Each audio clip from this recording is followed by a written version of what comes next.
Install handle display circuit board. Install a new display circuit board.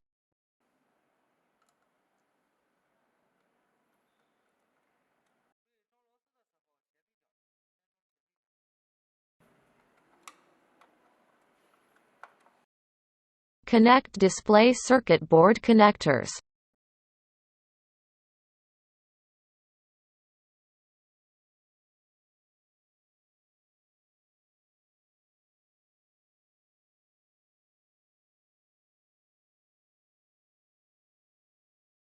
Connect accelerator connector.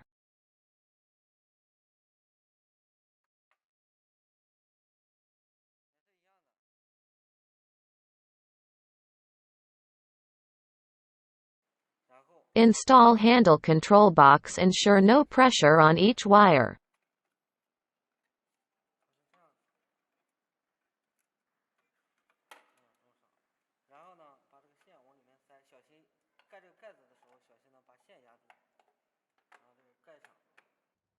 Assemble handle control box.